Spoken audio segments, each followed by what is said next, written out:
Hey guys, this is Jason This is Douglas. Adam MacArthur, voice of Yuji Itadori. This is Terrence Stone, the voice of Shinra Kusakabe. This is Phil Parsons, voice of Kenny the Ripper Ackerman. It's Merc Nguyen. You're watching Voice of the Heroes.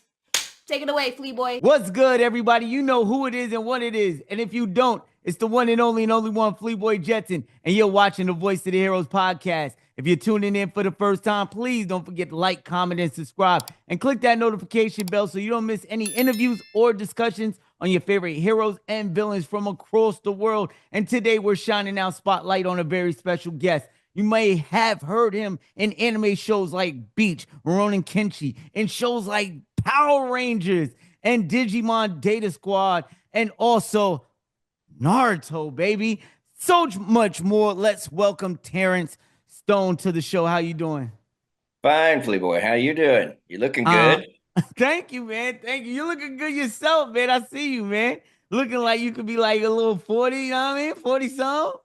Yeah. I nice. got all this stuff for a movie thing coming up, so I usually don't look quite as old as this makes me look. But I used to grow a big dark beard, and now all of a sudden it's white. So I don't know what's going on.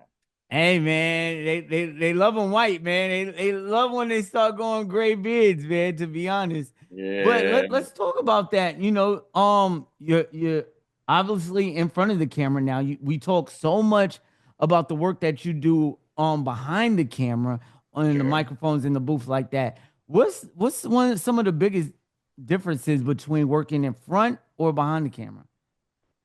Well, okay. The biggest difference is, of course, when you're in front of the camera, you've got makeup, you've got the wardrobe, you've got all the props or the surrounding everything going on, you've got lighting, you've got everything. And you use every one of those as part of a tool for the whole thing. But in voice acting, you got one thing. You got your voice. You got nothing else. When you stand up in front of that microphone, your voice either is believable as the character, as what you're saying, as what you're doing, how you're acting, or people just don't buy it. You don't have any support. It's just you and your voice. Yes, you got the anime that you're doing stuff, or there's dubbing, like we do on Bleach and a lot of the Japanese anime that comes over in Japan, from Japan, and then we translate it and we put it into English. It's a dub. But original animation is, of course, where you do the voice first and then they animate around that. But when you're doing voice acting, that's all you've got. So you either sell it on the microphone or you just don't. I'm trying to think what would be harder if I was to do it, right? And maybe you can help me out, because do you ever get nervous? You say with the lights, multiple people on stage watching you, directors sitting there watching you, instead of you being home, maybe in the booth behind a microphone, more, isolated, where you get to, do whatever you want or be yourself. Is it more nerve-wracking in front of the camera? Oh, sure. Yeah. Especially when you're first starting out. I mean, yeah, not all this white is just the way it's coming out. I've earned a bunch of it. I started in the 80s. Yes, I know I'm old. So when you're first starting out in front of the camera, then you're nervous because you don't really understand the technique. You don't really understand the process yet. And so as you do more, or as you train more, then you get more comfortable with it. I mean, when you see two people sitting down in a scene and they're talking to each other, and a lot of people will look at that and go, "Oh, that's easy. I could do that. It's just two people sitting there talking to each other." What you don't see is about 15 other people all around them, booms and mics and things just that, like here, now you see my hand, but it might be right here, and it's a microphone. Oop. And so I have to act like that's not there. We have to act like there's not a camera there. Nothing exists except what we're doing or the other person. And even on that, rarely are we looking them right in the eye. It's not, well, that's not true now because of the cameras. You do a lot more of that, but used to, you would always look just past them, so the camera would pick you up and you never look in front into the camera. But they've changed some of that format over the years too. But there's so many things all around that I might be holding a whiteboard, which is just a white piece of like foam or poster board on my lap. so that it reflects the sun either into my fellow actor's face or I tilt it and you can't see it, but it's right there, and I have to hold it just right while I'm acting so that you get the light on me because of the way the light is outside, or who knows what. Yeah, so the concentration level in scenes like that must be amplified a Oh ton, yeah, yeah. doing a scene when you're Plus, you in still the have to be booth. believable that you're talking with someone without all this crap around. Did I Yeah. say crap? Yeah, I it's meant to good. say park. Let's Park. talk about your character now from Bleach, the animated show. One of the big three in the anime game.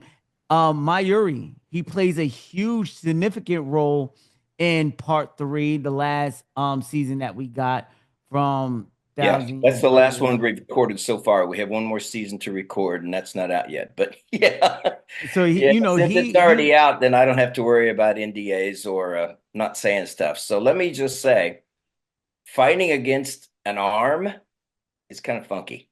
I mean, yeah, when they it first was. put it up there, I went, "What is this?" I'm fighting him because originally it's a hand, and then it's an arm, and then it's so. But yeah, most of those, especially 2 episodes, there was almost no one else speaking.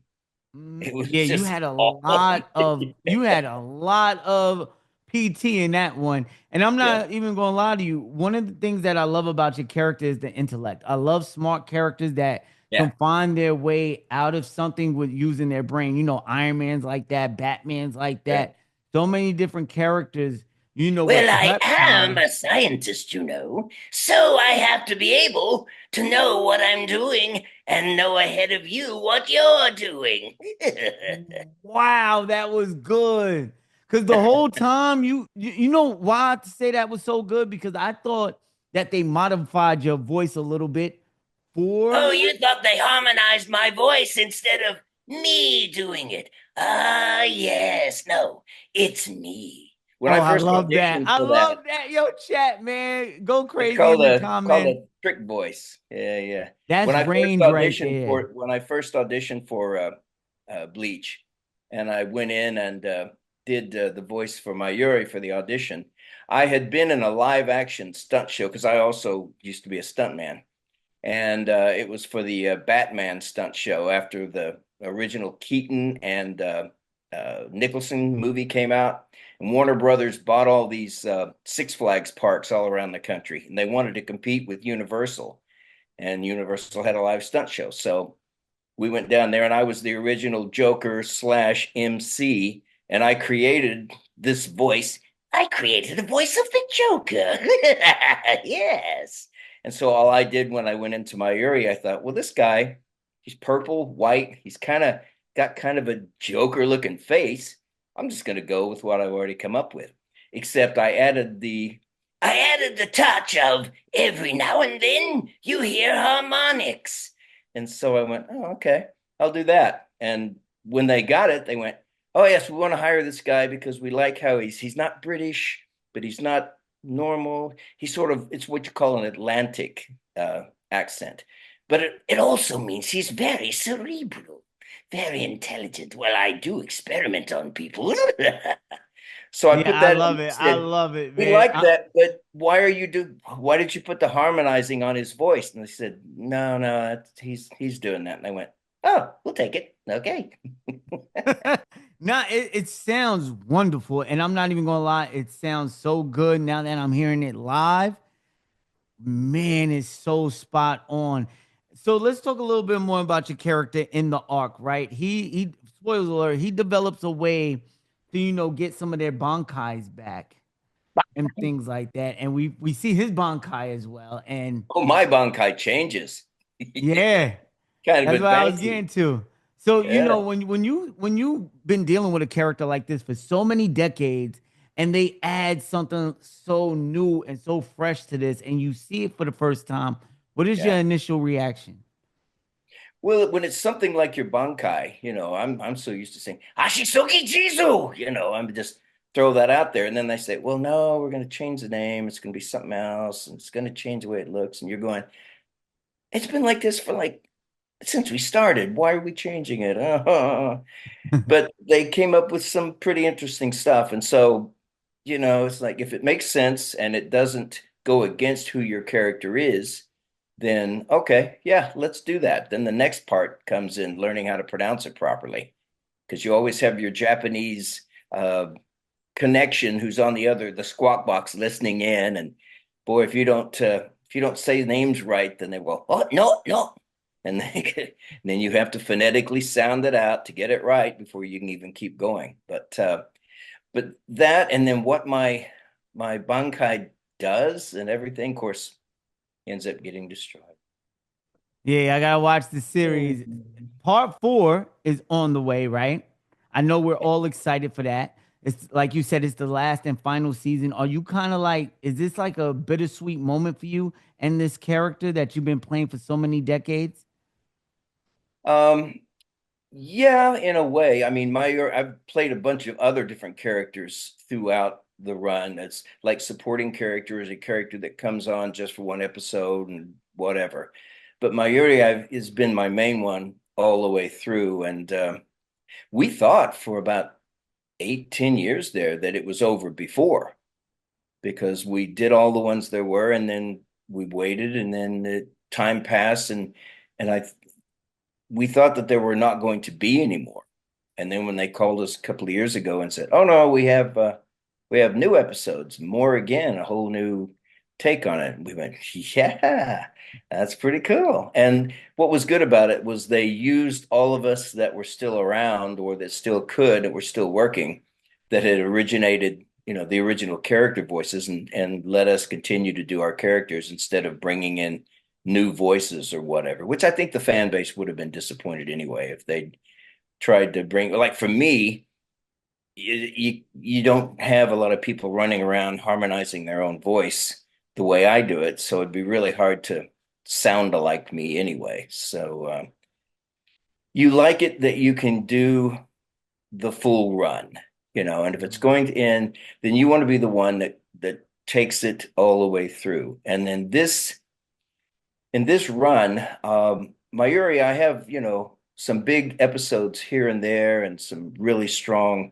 story arcs, but a lot of the time I'm the one that comes in and explains what's going on and gives the exposition, and oh, you think it's this, but it's actually this, and here is why. And I'm doing all this explaining and setting things up and all this other stuff. So I'm kind of like the little bit of glue that kind of puts everything together and holds it together and takes you from one place to the other without them having to animate 14 hours of stuff.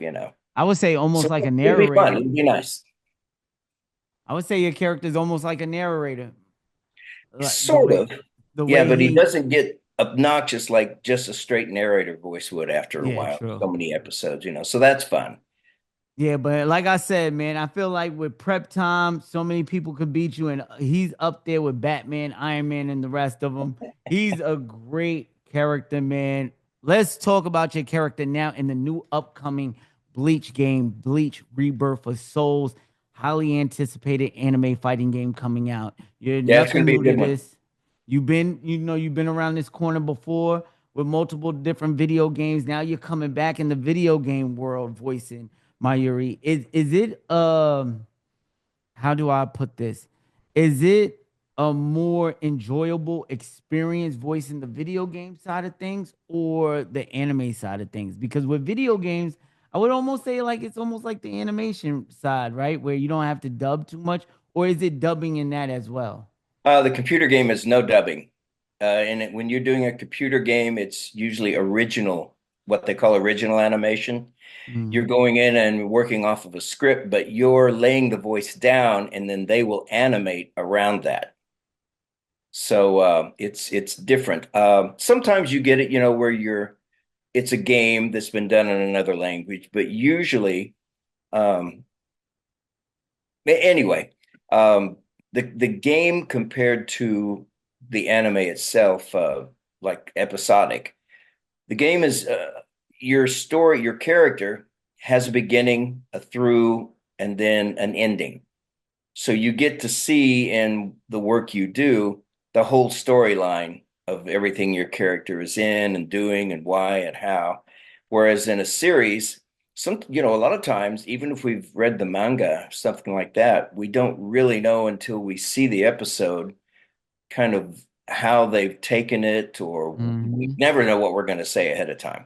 For Exactly. And there could secrecy always and be stuff. cliffhangers and things like that where you Yeah, don't, yeah, there's no conclusion to your character. So yeah. now that you told me, right, because I didn't know that in video games your characters have the beginning, middle, and an end, something like a movie, first act, second act, third act. With no spoilers, are you content with what they did with your character in Rebirth of Souls? Yeah, yeah, actually, I had a lot of fun doing the character. I had a lot of meat to the character. Stayed true to who he's always been, and had some really good storylines that followed through it. And like I say, it's fun to go in, record the beginning and all the way through, and then get to the end in like 3 or 4 days of recording instead of having it spread out over, season after season after season. So that was good too. It's more of a complete performance, you know. It's like if you shoot a movie, everything's out of context. If you may have a camera on me and I walk up from the car to the house to go in the door. Okay, that's done. The next part of the scene is going to be me coming through the door and then acting inside. But I may not do that scene of walking through the door until a month later, 3 weeks later. It may be a completely different location. And so it's, done out of sequence. In the computer game, you get to follow it along, and it makes sense in what you're doing, and you get to see, oh, that's how that happened. Oh, that's what's going to happen. Oh, that's what happened. All right, I don't want to, stay too much on Bleach because we got to move it along. I don't want to take up too much of your time. But what is one of your favorite Mayuri lines?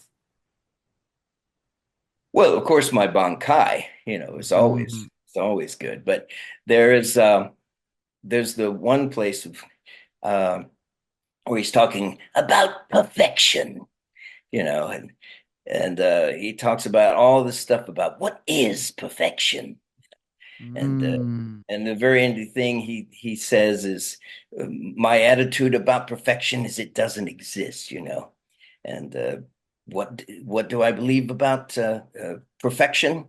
Nothing. It's just like I don't believe in it at all. It doesn't exist. But it's that whole monologue thing, which is a big reference when we go to conventions and things. People always bring that up, and it's a lot of dialogue. But What I do did they, that. I not to did that cut in you two off, takes. not to cut you off, but what's the most that's the most popular quote they make you sign on Pops? Or, No, um, usually it's just Achisogi Chizu, which is when okay. I call my Bankai forward and everything. Yeah. All Uh, right. Well, recently we just had two great animations drop on Disney Plus. Last year we had X-Men 97. This year we had Your Friendly Neighborhood Spider-Man. The animation division that Disney doing is just incredible right now. The storytelling more for I believe like older like teens than the normal kid thing. Now yeah. you recently when the MCU was starting off, they tried to launch like a anime type division with Hmm. Blade, I believe it was, Iron Man, Wolverine, A X-Men, bunch of and you different. was in a few of those. Yeah, I was actually at some point or another in almost all of them, but only some of them did I take a credit. And you got to understand too, when a lot of those started, they weren't union, and so a lot of times you didn't get credits. Like with Activision, Call of Duty, or World of Warcraft, or things like that. Or um, I did a thing, Dynasty Warriors, which was a famous computer game thing. And computer games, anime, a lot of times they didn't really put credits in, or you could opt out of having your name put in on the credits. So a lot of times there's things we work on that our name is never attached to it, which is Mm. good because, like, if you're working on one show and you're a big character, and then you work on a competitor show, well, you don't really want this show to know you're working on this show, and so no credit, no credit, and no quote. Oh, okay, so I never worked on that. Yeah, I was never there. Yeah, That's I was never there. So now my follow-up question to that, right? Do you think that it was a little premature for Marvel to do that? Now that we have the resurgence of anime, like anime back then was it, it was now it's like the thing. Anime It's back then like the was most finding its popular thing. footing. Yeah, it Do was you finding think its footing back then. it would thrive in this era if they was to reboot or do Oh some yeah, type of anime type content for yeah. Marvel? Superhero, whether it's DC or Marvel or whatever, they've really had a big, uh, a massive growth in the last 10 years, 15 years almost now. And so it's much more acceptable, much more popular. There's a fan base already built in that accepts seeing it in an anime or a computer game format. I worked on a Spider-Man computer game early on, and Ultimate Spider-Man, I went, believe. yeah. And then Fantastic game. when they went to anime versions of things, they do that a lot more now than they used to. Before we would have like an anime that would go to a computer game, or a computer game that would then go to an anime. Well, look at Bleach. We're an anime that now has a computer game out. So the fan base has no problem really with going from one to the other if the work is good, if the animation is good, if the storylines are good, then they're much more accepting now. Mm. And it's really easy with when we first started out, when I first started, computer games especially, but there were very few channels that had anything to do with anime. Matter of fact, there were only a couple. True. And some of us that were working on the early anime stuff, when it was first coming to America, other voiceover people or people that worked at like Warner Brothers or stuff like that, they go, "Oh, you're working on the Japanese cartoons. Oh yeah, that's nice. That's nice." So it wasn't really popular or even that widely accepted at first. Mhm. But now, of course, it's got a huge following and a huge well, because the work and the artistic uh, storyline, all that stuff has gotten really good. It's now like computer games or animes, like small movies that have everything that a movie would have, instead of just, silly creatures and fighting scenes that were kind of okay, but not really that good. Now it's really good work. It's quality work. When I work on computer games now, except when I do things like World of Warcraft and Hearthstone and things like that, which are made to be more animated, a lot of them, man, you'd swear you're watching an A actual movie. movie. Yeah, Yeah, it's just the so the good now. technology is crazy now. Some people Yeah. actually go online and just watch the cutscenes as Yeah. movies. I know so many people that do that on YouTube. I know I used to do it, especially with the God of War games. Yeah. You talked about being a competitor, right? Working on, a competitor's market, right? Oh, Or sure. another Yeah. competitor's brand. Yep. You Yep. actually worked on Power Rangers and VR Troopers. Now, of course, Power Rangers Time Force came a little later, but Yeah. VR Troopers, man, was one of my favorites growing up. Definitely Power Rangers is my all-time favorite. Yeah. Um, Tell us how that was, because wasn't that like dubbing? Wasn't they bringing like Yeah. stuff The over original and Power Rangers was shot in the north part of the valley in California, of course, in LA. And it was video, it was film. I mean, it was live action, but we would go on, and you got to understand something too. When you watch something on a movie screen or on your TV screen, 95% of everything you're hearing has all been recreated in a soundstage. A Mm. star will come in and they have to do their own lines into their own mouth flaps. Uh, Oh wow, the I didn't know that. all the people you see around you like if you and I are doing a scene talking to each other and we're in a restaurant, none of the people around them that are like there could be 50 people, 30 people, none of them are allowed to speak. They just so it's faked, it's mimed. And then they come in, and I used to direct a lot of what they call looping teams for movies, for cartoons, for anything. And we come in and we put voices in everybody's mouth. And Mm. everything that you hear someone's had to come in and reproduce that in front of a microphone, even though their performance is in front of a camera. And the reason they do that is so that they can mix the levels. You and I may be talking, and my voice might be more powerful than yours, or yours may be cut through because it's a stronger quality than mine.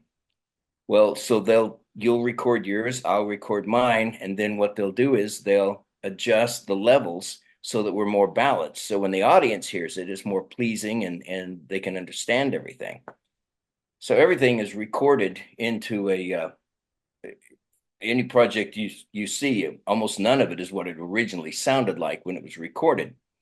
Well, when you go in and you do dubbing, of course, you've got flaps that you're lip sync, so you're doing exactly it. Or you've got characters that you don't see their mouth, which face it, they had a lot of that in there. Like Cinecon, my character, who's like a director creature thing, it's a big head with faces, but the mouth doesn't move. So I'm now giving life to something that you don't even see speaking. So, sometimes it can be kind of challenging. Or like when I do computer games and there's this chest that if you do the wrong thing, it turns into a creature, but nothing living is about it. It's just an animated thing that comes to life, and I have to sound like an animated thing that comes to life. So you get some interesting challenges, but I don't know. A lot of times when it's live action, you can only vocally give what the performance on screen is. It's like for live action movies, I do lots of physical fighting movies. I used to do a lot of Van Damme stuff and Stallone, all these kind of stuff. And everything that they do with punches is called efforts. And so you go in and you're doing all this stuff, but I cannot vocally sound like you punched me harder than what it looks like you punched me on the screen, you know. So you got to do that in the soundstage. Yeah, everything. Yeah, everything's done on the soundstage. Yeah. Let me ask you a question. You ever been starstruck on working movies like that? Like you seen an actor and you was like, oh my God, this is Jean-Claude Van Damme or Celeste. Well, I mean, with Jean-Claude, I knew him also because I used to be in casting and stuff, and I knew him personally for a lot of his runs. The last thing I worked with him on was a thing called Quest, which was a big feature film and everything. But so not that way, but oh yeah, when I've worked on certain things, especially it's usually when you're on camera because voice wise, you don't. We used to do some things where we'd be like three or four of us standing next to each other, and we're all working in sort of like a crescent, but we can hear each other when we're talking as we go through the script. But of course, that was not very often. And then once COVID hit, none, no way, not ever. Yeah, now everything's at home. Yeah, well, not even if it's not at home, It's in the you're in studio there by yourself. Yeah. So a lot of times they don't have the character you're talking to that's recorded. And so you're doing your thing, laying down the first of the two.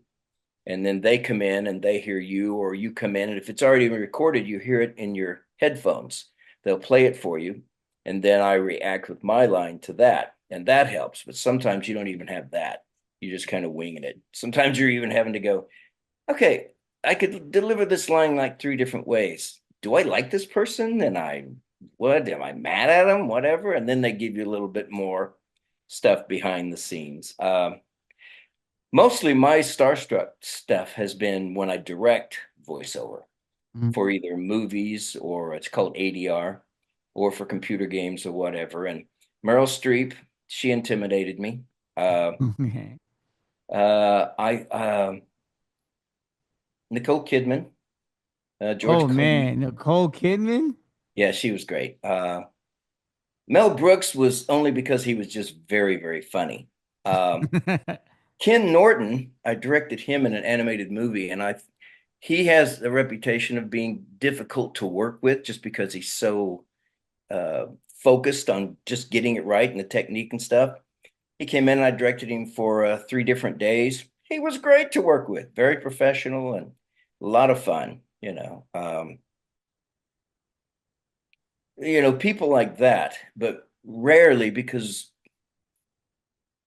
I don't know, when you meet them outside of working with them before you go into work, we're all just people, Yeah. it's just people. And what we do, we just happens to be something that people listen to or they see, so it's on a medium where it's kind of blown up to be a big thing. But, you know, Let me it just, ask you, right? What would be your Mount Rushmore of voice actors, like legends? Maybe somebody who, influenced your career or you looked up to. yeah, well, Mel Blanc, of course, back in my, Oh, the that's man of who 100 voices, we huh? all, yeah, because he was one of the few that really had done that many voices. Fred Welker was good. You had a lot of those that you looked up to, but voiceover outside of, I guess, the big like Warner Brothers cartoons and stuff like that, or the Disney animated movies, there wasn't a lot of that going on back then. It just started to come out and be done in a way that you didn't have to fight to get into the studio just to do anything. It was very exclusionary at first, which and then anime kind of became that way. Um, but there was like a core of us that started doing it, and we kind of ended up, because we had the experience of doing it, we started doing kind of most of the stuff for a while there. But I don't know, people that are actually working now. I mean, it's like, have you ever heard of a guy named Richard Epcar? Richard Epcar. Yeah, What? if you look him up, he's done tons of work and everything. And he was really big at the time I was getting into it, and he's stayed really big. Uh, well, and after over the years, we ended up putting What's some of the Superman. characters he played?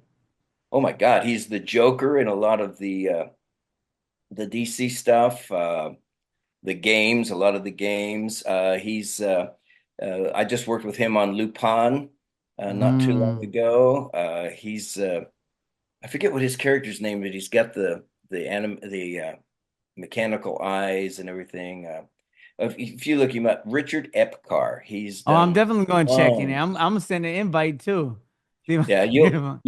yeah, he's done tons and tons of stuff. Uh, uh, I don't know, Tara Strong, Carrie Walgren. Wow, I mean, Harry Walgren is actually, I think, the new Aunt May, if I'm I think not that's right. Yeah, mistaken. yeah. All of us, we've done a lot of the stuff, because when we first started out, uh, they brought animation and computer games out of doing them in house, or using kind of like, I know, I know this person and they can do voices. Let's bring them in and have them do a thing. And then they realized, we're going to have to start hiring voice actors, because there's a lot of difference. Just because you have a voice doesn't mean you can act with it.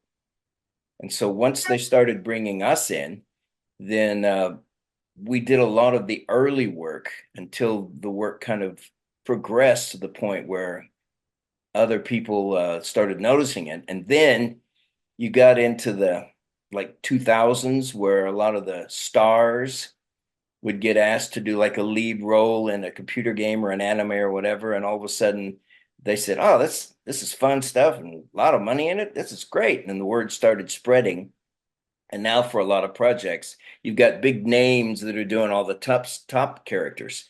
Well, when they Mm. do the top characters, the rest of us that have been doing it for years, we get pushed down. Now we're doing supporting characters. More celebrities, we get pushed down. Now we're Yeah, I've doing been seeing it with with co-starring. with movies like Sonic, Mario, Punk Yeah, Bros, all the yeah, voice actors who dedicated so many decades into these characters, they yeah. get pushed aside for the Chris Pratts and Yep. things like that. So I I mean, understand you can that can see be very they're trying to upsetting. sell their product. Yeah, I know, but that was kind of rude. Or when you do a pilot for a thing, and then they take that pilot and take it up to Canada or something like that, or they take it to a state where it's a non-union state, and they revoice what all of us have done with sound alikes, people who mimic what we did. And so we never get to work on it. They do it someplace where they can pay them a fraction of stuff and they don't have to do the union. And so you get burned like that a lot of times. Yeah, that's That's the weird. name of it. That's weird energy. I'm not gonna lie. Before we get up out of here, right? I do want to ask you, do you have any upcoming projects or conventions that you're able to discuss at the time? I have a convention in Fresno coming up April 13th and 14th, and for a couple of days there. And then I have one in Kansas City, Missouri coming up, and then one in Joplin, Missouri. And right now I'm waiting to hear on several others that I can't commit to or admit that I'm being referred or contacted about. But really, I'm kind of stepping away from the convention stuff a little bit. Now that because I've just recently moved from LA to Kansas City, Missouri, so I'm trying to do things more in the middle of the country and still go back to like Comic-Con and things like that. How you felt about the Super Bowl? Well, Philadelphia showed up. Yeah, it showed up. They came, man. They had it in their eye, man. We're gonna get it. They killed us. Wow. Well, They thank were you great. so much for coming on the show. You know, I want to give you your roses for all the times, like I told you before, you made us laugh, cry, smile with your talent, your voice. Thank you so much. Also, let people know where they can find you at on social media. My website is iamterrencestone.com, and Terrence is Terrence, because I'm Irish and that's the way we spell it. So iamterrencestone.com, all lowercase, of course. And that's really what I'm using now. All right. So definitely go check out the website. Links will be in the description below. Heroes, villains, don't forget, man, to love yourself, pass that love on, and love others. Until next time, we're out of here. Sing it with me, pretty